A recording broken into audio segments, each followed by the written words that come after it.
Hello students, नमस्कार। हम ज्ञान एवं पाठ्यक्रम के बारे में अध्ययन कर रहे हैं। ज्ञान और पाठ्यक्रम में अध्ययन करने में हमने अभी तक ज्ञान के स्वरूपों, ज्ञान के विभिन्न आधारों के बारे में अध्ययन किया, जिनका कि चयन पाठ्यक्रम के अंतर्गत किया जाता है ताकि हम बच्चों के लिए एक उपयोगी, रुचिकर तथा स्तरानुकूल पाठ्यक्रम का निर्माण कर सकें। ज्ञान के चयन के लिए और ज्ञान के वर्गीकरण के लिए हम ऐसा एक संरचनात्मक ढांचा तैयार कर सकें जो कि विद्यालय में बच्चों के लिए अत्यधिक उपयोगी हो, विश्वसनीय हो, वैध हो तथा इन सब बातों के साथ साथ एक अत्यधिक महत्वपूर्ण बात कि वो समसामयिक हो। किसी भी प्रकार से कोई भी ऐसी तथ्य ज्ञान की संरचनात्मक रूप में बच्चों के पाठ्यक्रम में नहीं जाए कि जिनकी वैधता या विश्वसनीयता पे किसी भी प्रकार की संशय हो। इन सभी चीज़ों को देखते हुए इस बात को तय किया जा सकता है कि विद्यालय के पाठ्यक्रम में ज्ञानात्मक संरचनाओं का चयन एक अत्यधिक जिम्मेदारीपूर्ण काम होता है। This is an very much responsible job to select the criteria what should be in the curriculum of the school teaching. इन सभी चीज़ों को तय करने के लिए एक चयन वैधता का प्रयोग किया जाता है। विद्यालय के पाठ्यक्रम में हम ज्ञान का जो समावेशन करते हैं, inclusion of knowledge in school curriculum, उसके लिए हम चयन वैधता या सिलेक्शन लेजिटिमेसी शब्द का प्रयोग करते हैं। आइए समझते हैं चयन वैधता शब्द के अर्थ को। चयन वैधता या सिलेक्शन लेजिटिमेसी एक इस प्रकार की कसौटी है जो ये तय करती है कि जिसके बारे में हम ये तय कर सकें कि पाठ्यक्रम अर्थात करिकुलम, पाठ्य सहगामी क्रियाएं अर्थात को करिकुलर एक्टिविटी, शिक्षण सामग्री, अधिगम सामग्री तथा शिक्षण और अधिगम अनुभवों जिनका कि हम चयन विद्यार्थियों को पढ़ाने के लिए करेंगे, इन सभी बातों को ध्यान में रखते हुए एक ऐसी कसौटी पर परखा जाता है जिससे कि हम ये तय कर पाएँ कि क्या चीज़ विद्यालय के शैक्षिक पाठ्यक्रम के अंतर्गत जानी चाहिए, किन क्रियाओं का समावेश बच्चों की पाठ्य सहगामी क्रियाओं के अंतर्गत किया जाना चाहिए ताकि हम अपने इच्छित लक्ष्यों को प्राप्त कर सकें। तो हमने जाना चयन वैधता के बारे में। सिलेक्शन लेजिटिमेसी जो ये तय करती है कि क्या चीज़ें पाठ्यक्रम के अंतर्गत होनी चाहिए और किन चीज़ों को और समावेशित करने की संभावना रहेगी ताकि हम अपने पाठ्यक्रम को समसामयिक आधार भी प्रदान कर सकें। चयन वैधता अपने आप में इतनी महत्वपूर्ण जिम्मेदारी पूर्वक कार्य होता है कि इस कार्य को करते समय अत्यधिक सावधानी पूर्वक विषयों का चयन किया जाता है और इस प्रक्रिया को अत्यधिक महत्वपूर्ण और उपयोगी प्रक्रिया के रूप में सम्मिलित किया जाता है। हालांकि यह एक अत्यधिक जटिल प्रक्रिया है कि ऐसा पाठ्यक्रम तैयार किया जाए कि वह पूर्ण रूप से विश्वसनीय और वैध हो, क्योंकि हम इस बात को अच्छी तरह से जानते हैं कि किसी भी तथ्य की विश्वसनीयता अर्थात रिलायबिलिटी तथा उसकी वैधता को परखना एक अत्यंत जटिल कार्य होता है, किंतु क्योंकि वह पाठ्यक्रम का हिस्सा है अतः बहुत ध्यानपूर्वक इन बातों का इसमें समावेश किया जाता है। इसलिए जो करिकुलम यानी कि पाठ्यक्रम हम बच्चों के लिए निर्धारित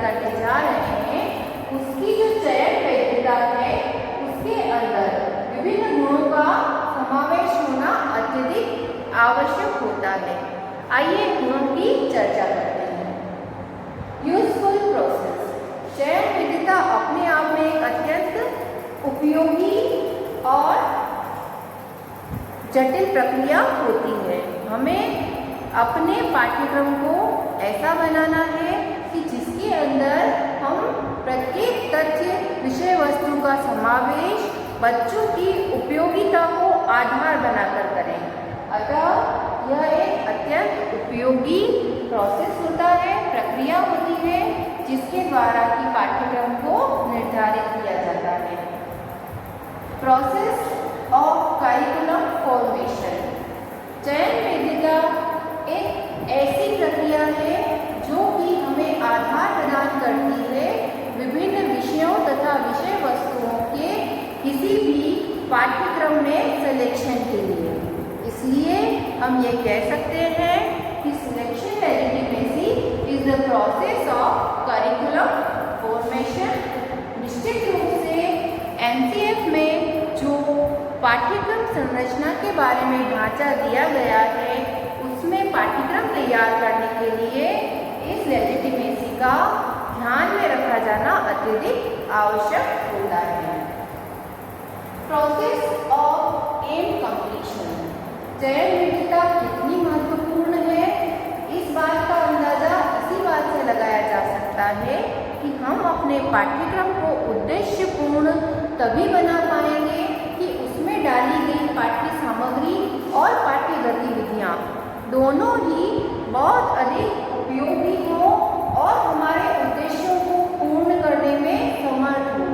यदि हम ये पाते हैं कि आजकल के समय को देखते हुए बच्चों को कंप्यूटर के ज्ञान की आवश्यकता अत्यधिक महसूस होती है, तो अगर ज्ञानात्मक संरचना के रूप में उस पाठ्यक्रम को सिर्फ उस पाठ्य वस्तु के साथ सम्मिलित कर दिया जाता है, तो ये आवश्यक नहीं है कि ये जो चयन वैधता है वह आगे के लिए फ्रूटफुल साबित हो सके।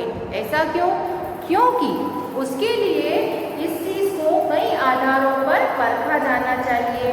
वहाँ पर विद्यालय में क्या कंप्यूटर की उपलब्धता है, क्या वहाँ पर बिजली की सुचारू व्यवस्था है, क्या वहाँ पर कंप्यूटर का ज्ञान देने के लिए शिक्षकों की व्यवस्था है।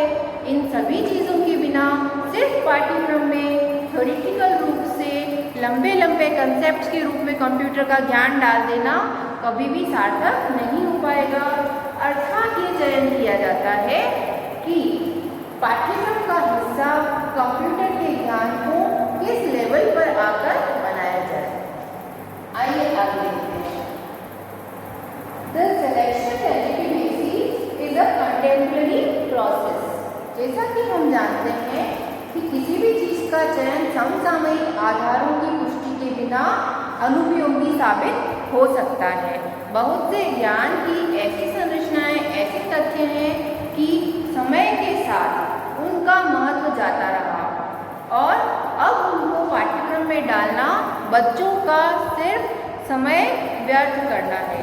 तो ऐसी चीज़ों को यह सोच के कि वे अनुपयोगी हैं, पाठ्यक्रम से हटाया जाता है और ऐसी चीज़ें जो कि समसामयिक मुद्दों के रूप में अभी विद्यार्थियों के सामने आ रही हैं, उनका पाठ्यक्रम का हिस्सा बनाया जाता है। ये प्रक्रिया समसामयिकता पूर्ण होती है। अतः हम कह सकते हैं कि selection legitimacy is the process of contemporarization, यानी कि यह एक समसामयिक प्रक्रिया है। मॉडर्न प्रोसेस, यह एक आधुनिक प्रक्रिया भी है क्योंकि इसमें आधुनिक तकनीकों का भी साथ ही साथ समावेश किया जाता है और नवीन ज्ञान को उसके अंदर डालकर उसको और अधिक अच्छा बनाने का प्रयास किया जाता है। सिलेक्शन लेजिटिमेसी के बारे में ये कहा जा सकता है कि it is a certified process. बिल्कुल ऑब्वियस सी बात है कि आप पाठ्यक्रम का जो चयन कर रहे हो, उस चयन को करने से संबंधित जो संगठन, जो संरचनाएं हमारे आधार प्रदान करने वाली बनाई गई हैं, उनकी सैद्धांतिकता पर कोई भी शक नहीं किया जा सकता। और ये भी बहुत तय बात है कि ये सारा जो मेथड है, ये सर्टिफाइड प्रोसेस के तय आधारों पर किया जाता है। इसलिए इसमें किसी भी प्रकार की कमी या खामी की कोई भी गुंजाइश नहीं होती है। ये पूर्ण रूप से विश्वसनीय और वैध होता है। This is a certified process जिसमें कभी भी किसी प्रकार की कोई गलती या त्रुटि की संभावना नहीं होती है, और यदि है तो उसमें परिवर्तन किए जाते हैं। This is a process of analysis. Content का पूर्ण रूप से एनालिसिस किया जाता है कि किसी भी चीज़ की कितनी आवश्यकता, कितनी उपयोगिता, कितनी स्तरानुकूलता है, और उसके बाद उन तथ्यों का विषय वस्तु के रूप में समावेश किया जाता है। तो इसके लिए उस एज ए होल पूरी बॉडी का अध्ययन करके उसको छोटे छोटे टुकड़ों में बांटकर उसके विश्लेषण को समझकर, उसकी उपयोगिता को समझकर फिर किसी चीज़ का चयन किया जाता है। इसलिए यह प्रक्रिया एक एनालिसिस या विश्लेषण की प्रक्रिया होती है। और एनालिसिस की प्रक्रिया होने के साथ साथ this is also a process of synthesis, यानी कि यह एक संश्लेषण की प्रक्रिया भी है। ऐसा भी कह सकते हैं कि हम ज्ञान की विभिन्न संरचनाओं का जब चयन करते हैं तो अलग अलग संरचनाओं को देने के बाद हम कुछ आधार तय करते हैं कि इनको मिलाकर बच्चे के अंदर इस प्रकार के ज्ञान का संश्लेषण हो जाएगा। तो ओवरऑल उनके ज्ञान को संश्लेषित रूप में प्रदान करना भी इस प्रक्रिया का एक हिस्सा होता है, ताकि उन अलग अलग चीज़ों को एज ए होल जब परिप्रेक्ष्य में देखा जाए, गहराई से जब देखा जाए, तो वे शिक्षा के निर्धारित उद्देश्यों को पूर्ण करने के लिए फ्रूटफुल साबित हो सके। जैसा कि हमने देखा है कि शिक्षा का विकास तो वैदिक काल से ही चला आ रहा है, लेकिन ये कहा जाता था कि वैदिक काल में शिक्षा धर्म की सहगामिनी थी। अर्थात शिक्षा लेना मतलब आप एक अप्रत्यक्ष रूप में धार्मिक ज्ञान को भी क्या कर रहे हैं, ग्रहण कर रहे हैं। और शिक्षा का मकसद भी अर्थोपार्जन ना होकर धर्म को समझना, नैतिकता को समझना, मूल्यों को समझना था। किंतु समय में परिवर्तन के अनुसार आधुनिक काल में हम ये समझते हैं कि ज्ञान प्राप्ति का लक्ष्य कहीं न कहीं एक मेन मोटिव अर्थोपार्जन हो गया है।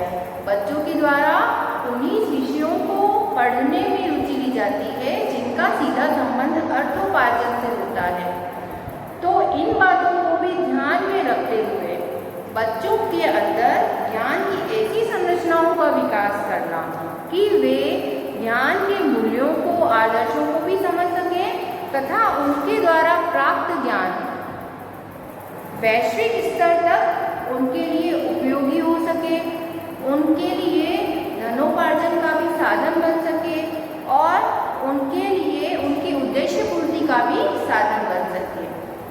अतः ज्ञान के निर्माण के लिए जो सिलेक्शन क्राइटेरिया या लेजिटिमेसी का प्रयोग किया जाता है, उसको बहुत ध्यानपूर्वक सिंथेसिस प्लस एनालिसिस दोनों बातों को ध्यान में रखते हुए उन्हें देने का प्रयास किया जाता है। This is a scientific process, यह एक वैज्ञानिक प्रक्रिया है। हम किसी भी चीज़ को ऐसे ही किसी भी कोर्स का हिस्सा नहीं बनाते हैं। अगर हम बच्चों के साथ किसी भी चीज़ को डालकर उनको समझाने का प्रयास करते हैं, मान लीजिए किसी पाठ्य सहगामी क्रिया या किसी गतिविधि को बच्चों के करिकुलम में ऐड किया जाता है, तो उसके पीछे आवश्यक रूप से किसी न किसी उद्देश्य की पूर्ति का एम छुपा हुआ होता है। इसका मतलब ये कि यह एक ऐसी प्रक्रिया है कि जिसको कार्यशीलता के द्वारा तो पूर्ण किया ही जाता है, लेकिन इसके पीछे वैज्ञानिक आधार भी छुपे हुए होते हैं। प्रैक्टिकल प्रोसेस यह एक प्रायोगिक प्रक्रिया है जिसमें पहले किन्हीं आधारों को तय करके उद्देश्यों को बनाया जाता है। उन उद्देश्यों के आधार पर कुछ बिंदुओं को तय किया जाता है कि इन बिंदुओं का पाठ्यक्रम में समावेश किया जाए और उसके आधार पर आवश्यक ज्ञानात्मक संरचनाओं का चयन किया जाता है। और जो इस प्रक्रिया में अनुपयोगी सिद्ध होते हैं, उद्देश्य की पूर्ति में अनुपयोगी सिद्ध होते हैं, उन उद्देश्यों को वहाँ से हटा दिया जाता है और उपयोगिता के आधार पर उनका चयन किया जाता है। तो हमने आज ये जाना कि करिकुलम के निर्माण के समय पर जो सिलेक्शन लेजिटिमेसी या चयन वैधता का ध्यान रखा जाता है, उसको एक महत्वपूर्ण प्रक्रिया बनाने के लिए उसके अंतर्गत इन सभी चीज़ों को समावेशित किया जाता है, ताकि ज्ञान को सिर्फ जटिलता और व्यापकता प्रदान करने के बजाय संक्षिप्त और सारगर्भित बनाया जा सके। इसी के साथ आज हमने ज्ञान की चयन वैधता के आधारों के बारे में अध्ययन किया। इसकी उपयोगिता या इसके लिए जो उत्तरदायित्व बनता है, उन चीज़ों का अध्ययन हम अपने अगले अध्याय में करेंगे। धन्यवाद, नमस्कार।